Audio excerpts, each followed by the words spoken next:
Hello everyone. आज हम पढ़ेंगे आंग्ल सिख युद्ध और पंजाब का विलय किस प्रकार हुआ। तो सबसे पहले पंजाब की रणजीत सिंह की मृत्यु के पश्चात जो दशा हुई उसके बारे में चर्चा करते हैं। 27 जून 1839 को रणजीत सिंह की मृत्यु हो गई और उसकी मृत्यु के पश्चात पंजाब में अशांति व अराजकता फैल गई। रणजीत सिंह जी की मृत्यु के पश्चात जुलाई 1839 में उसका सबसे बड़ा पुत्र खड़ग सिंह गद्दी पर बैठा। एक षड्यंत्र में खड़ग सिंह को बंदी बनाकर कारावास में डाल दिया गया। इसके पश्चात खड़ग सिंह का पुत्र नौनिहाल अक्टूबर 1839 में गद्दी पर बैठा। 5 नवंबर 1840 को खड़ग सिंह की कारावास में मृत्यु हो गई और उसी दिन नौनिहाल का भी देहांत हो गया।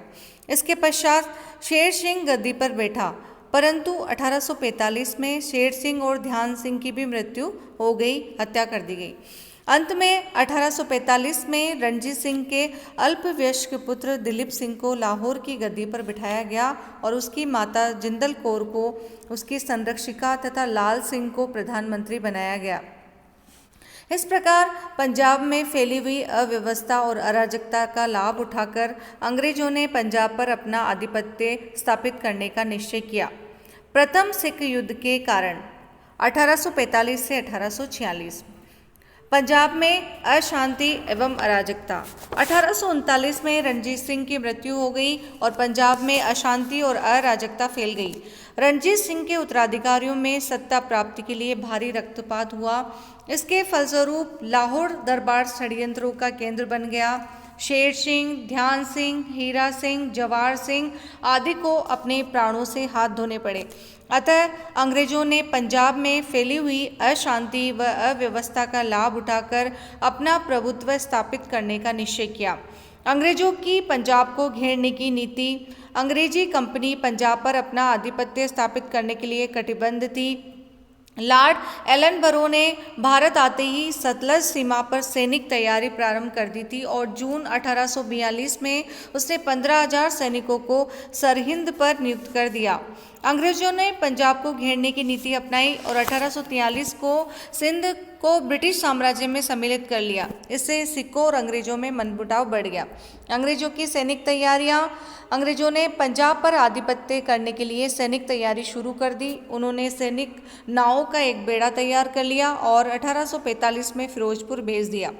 इसके अतिरिक्त उन्होंने अपनी सैनिक टुकड़ियों को सतलज नदी की ओर बढ़ाना शुरू कर दिया। इसके अतिरिक्त फिरोजपुर, लुधियाना, अंबाला आदि स्थानों पर सैनिक टुकड़ियां रखी गई। अंग्रेजों की सैनिक तैयारियों को देखकर सिखों को क्रुद्ध होना स्वाभाविक था। प्रथम अफगान युद्ध 1839 से 1842 तक अंग्रेजों और अफगानों में भीषण युद्ध हुआ। इस युद्ध में अंग्रेजों की बुरी तरह पराजित हुई और जन धन की दृष्टि से उन्हें भारी क्षति उठानी पड़ी। अंग्रेजों की पराजय से सिखों को प्रोत्साहन मिला और वे सोचने लगे कि अंग्रेज अजय नहीं हैं और उन्हें पराजित किया जा सकता है। अंग्रेजों की उत्तेजनापूर्ण कार्रवाई। अंग्रेज पंजाब पर अपना आधिपत्य स्थापित करना चाहते थे। उन्होंने मेजर ब्रॉडफुट को लुधियाना में अंग्रेज रेजिडेंट नियुक्त किया। वह उग्रवादी व्यक्ति था। उसने घोषणा कर दी कि दिलीप सिंह के सतलज नदी के दक्षिण में स्थित प्रदेश भविष्य में अंग्रेजों की अधीनता समझे जाएंगे। इस भाषण से सिख बड़े क्रुद्ध हुए और उन्होंने अपनी मातृभूमि पंजाब की रक्षा का संकल्प लिया। सिख सेना का अनियंत्रित होना। रणजीत सिंह की मृत्यु के पश्चात सिख सेना अनुशासनहीन और अनियंत्रित हो गई। रानी जिंदल कौर और प्रधानमंत्री लाल सिंह जो था सेना के प्रभाव को कम करना चाहता था। उन्होंने सिख सेना को नियंत्रित करने के लिए उसे अंग्रेजों के विरुद्ध लड़ने के लिए भड़काना शुरू कर दिया। उन्होंने सिख सेना में ये प्रचार शुरू कर दिया कि अंग्रेज पंजाब पर अधिकार करने के लिए दृढ़ प्रतिज्ञ हैं। सबसे जो महत्वपूर्ण और तत्कालीन कारण है सिखों द्वारा सतलज नदी को पार करना। सिख नेताओं के भड़काए जाने पर सिख सेना ने अंग्रेजों के विरुद्ध युद्ध करने का निश्चय कर लिया। अतः अनेक सैनिक जो थे टुकड़ियों ने 11 से 14 दिसंबर 1845 को मध्य सतलज नदी को पार किया। दूसरी ओर अंग्रेज भी सिख सेनाओं से टक्कर लेने के लिए कटिबद्ध थे। अतः तत्कालीन गवर्नर जनरल लॉर्ड हॉर्डिंग ने 13 दिसंबर 1845 को सिखों के विरुद्ध युद्ध की घोषणा कर दी। प्रथम सिख युद्ध की प्रमुख घटनाएं। 18 दिसंबर 1845 को सिखों और अंग्रेजों में मुदगी नामक स्थान पर भीषण युद्ध हुआ। जब सिखों की विजय होने लगी उस समय सेनापति लाल सिंह ने विश्वासघात किया और नेतृत्व विहीन सेना को छोड़कर युद्ध क्षेत्र से भाग निकला। अतः सिखों को जो है पराजय का मुंह देखना पड़ा। इसके बाद 21 दिसंबर 1845 को फिरोजशाह नामक स्थान पर दोनों पक्षों में घमासान युद्ध हुआ। इस युद्ध में सिखों ने अद्भुत वीरता का प्रदर्शन किया, परंतु सिख सेनापति तेजा सिंह के विश्वासघात के कारण सिखों की पराजय हुई। सिखों तथा अंग्रेजों के मध्य अंतिम तथा निर्णायक युद्ध 10 फरवरी 1846 को सबराव नामक स्थान पर हुआ। सिख नेता लाल सिंह, तेजा सिंह तथा गुलाब सिंह अंग्रेजों से मिले हुए थे तथा सिख सेना को पराजित कराने के लिए कटिबद्ध थे। कहा जाता है कि युद्ध शुरू होने के 3 दिन पूर्व ही लाल सिंह ने अंग्रेजों को सिखों की स्थिति की योजना का एक मानचित्र भेज दिया था। सिख सेनापतियों के विश्वासघात के बावजूद सिख सेनाओं ने अंग्रेजों का वीरतापूर्वक मुकाबला किया, परंतु अंत में उन्हें पराजित होना पड़ा।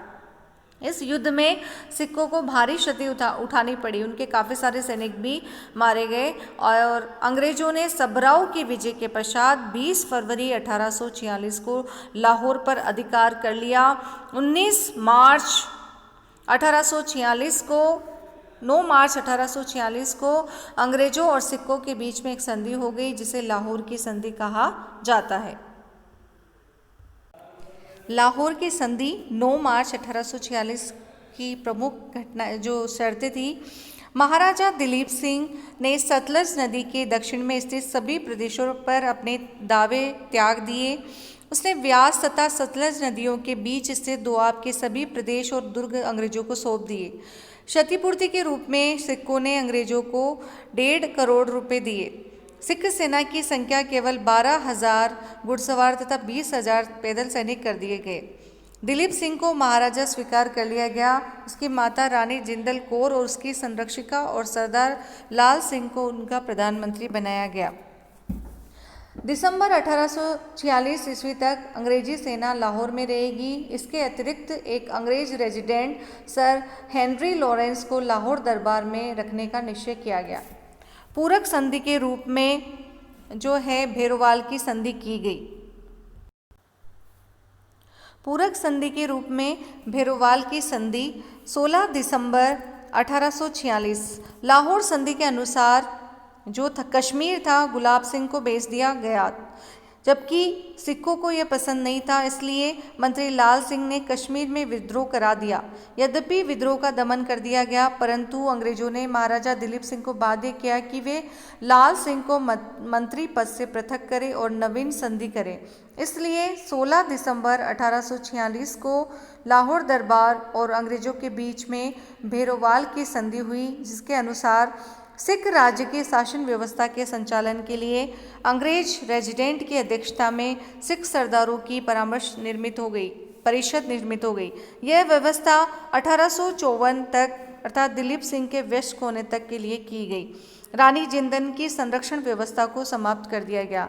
लाहौर में एक स्थायी अंग्रेज सेना रखी गई और इसके रखरखाव के लिए लाहौर दरबार ने 22 लाख रुपए प्रतिवर्ष देना स्वीकार किया। रानी जिंदल को 1.5 लाख रुपए प्रतिवर्ष की पेंशन दी गई। द्वितीय आंग्ल सिख युद्ध।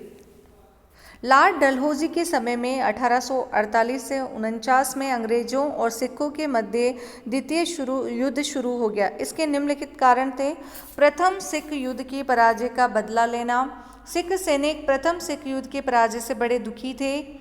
वे इस पराजय के कलंक को धो डालना चाहते थे। वे अपनी पराजय के लिए सिख सेनापतियों के विश्वासघात को ही उत्तरदायी मानते थे। अतः वे अंग्रेजों की पराजित कर अपनी पराजय का बदला लेना चाहते थे। सिख सैनिकों में असंतोष। लाहौर के अंग्रेज रेजिडेंट सर हेनरी लॉरेंस ने सिख सेना को बड़ी संख्या में भंग करना शुरू कर दिया। जनवरी 1848 तक 10,000 सैनिकों की सेवाएं समाप्त कर दी गई। इस प्रकार हजारों सैनिक बेरोजगार हो गए थे, वो अंग्रेजों के घोर विरोधी बन गए। इसके अतिरिक्त सैनिकों के वेतन कम कर दिए जाने से भी उनमें असंतोष था। अंग्रेजों का रानी जिंदल के प्रति कठोर व्यवहार। अंग्रेजों ने रानी जिंदल के प्रति कठोर नीति अपनाई। इसके अतिरिक्त रानी जिंदल को षड्यंत्र का कारण ठहराकर उसे निर्वासित कर बनारस भेज दिया गया।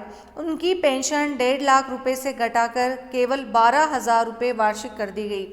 अतः रानी जिंदल के प्रति अंग्रेजों के इस कठोर कदम एवं अपमानजनक व्यवहार से सिखों में तीव्र असंतोष आक्रोश था। मुल्तान के दीवान मूलराज का विद्रोह। 1844 में मूलराज को मुल्तान का गवर्नर नियुक्त किया गया था।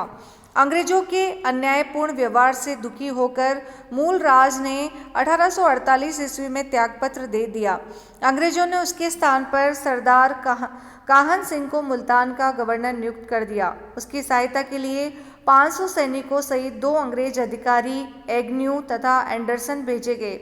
19 अप्रैल 1848 को दीवान मूलराज ने मुल्तान के गवर्नर का कार्यभार नए गवर्नर को सौंप दिया, परंतु 20 अप्रैल को कुछ लोगों ने एग्न्यू तथा एंडरसन की हत्या कर दी। उसी दिन मूलराज ने अंग्रेजों के विरुद्ध विद्रोह की घोषणा कर दी। छतर सिंह तथा शेर सिंह का विद्रोहियों में शामिल जाना। हजारा का गवर्नर छतर सिंह और भी अंग्रेजों के कुचक्रों एवं षड्यंत्रों से परेशान था। अतः अगस्त 1848 में उसने भी अंग्रेजों के विरुद्ध विद्रोह कर दिया और वह मूलराज के पक्ष में जा मिला। इसी प्रकार छतर सिंह का पुत्र शेर सिंह भी अपनी सेना सहित मूलराज से मिल गया और इस विद्रोह की चिंगारी समस्त पंजाब में फैल गई। लॉर्ड डलहौजी की साम्राज्यवादी नीति। लॉर्ड डलहौजी बड़ा महत्वाकांक्षी था साम्राज्यवादी व्यक्ति था। वह पंजाब में अंग्रेजों की कंपनी का आधिपत्य स्थापित करना चाहता था। उसने मुल्तान के विद्रोह को जानबूझकर फैलने दिया ताकि सैनिक कार्रवाई करके पंजाब पर ब्रिटिश प्रभुत्व स्थापित किया जा सके। उसने 10 अक्टूबर 1848 को घोषणा करते हुए कहा था कि बिना पूर्व चेतावनी के और बिना किसी कारण के सिख जाति ने युद्ध की घोषणा कर दी है। मैं शपथ खाकर कहता हूं कि इससे पूरा बदला लिया जाएगा। युद्ध की घटनाएं। 21 नवंबर 1848 को रामनगर नामक स्थान पर अंग्रेजों और सिखों के बीच में युद्ध हुआ, परंतु यह युद्ध लड़ाई निर्णायक सिद्ध नहीं हुई।